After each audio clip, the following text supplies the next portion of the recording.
when the firelight revealed the resolve in Xiao Yezi's eyes. He was pressing a wet cloth firmly over the sixth prince's nose and mouth. "Your Highness, there is a fire. We must flee at once." He spoke calmly, yet his palms were slick with sweat. At 17, his hands seemed to age in a single night. He pulled Zhao Wu, the frail young prince only 2 months younger than himself, yet rendered paper thin by 15 years in the cold palace, through the withered well alley. Each step fell upon melted wax and blood, the sticky sound reminding him of the cockroaches they had once crushed together in a dark corner of the cold palace. Back then, Zhao Wun had turned pale with fright, yet forced himself to remain composed. "Xiao Yezi, I am not afraid." Xiao Yezi had only smiled, crouching to brush the crushed insects aside with a twig. "I know your Highness is not afraid. It is I who am." Since the age of 7, when he had been assigned to serve the banished prince in the cold palace, he had learned to wear that smile, gentle, humble, preserving the prince's fragile dignity with perfect restraint. But now there was no smile on his face, only dust, sweat, and a strange calm even he did not recognize. The fourth prince had rebelled.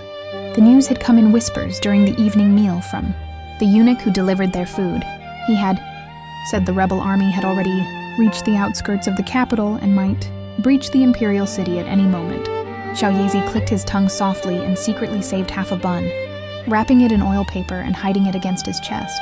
He said nothing, continuing as always to recite texts and play chess with Zhao Wu, until the sky was suddenly swallowed by flames. "Quick, put this on." He stripped off his own eunuch's robe and forced it onto Zhao Wu with practiced speed.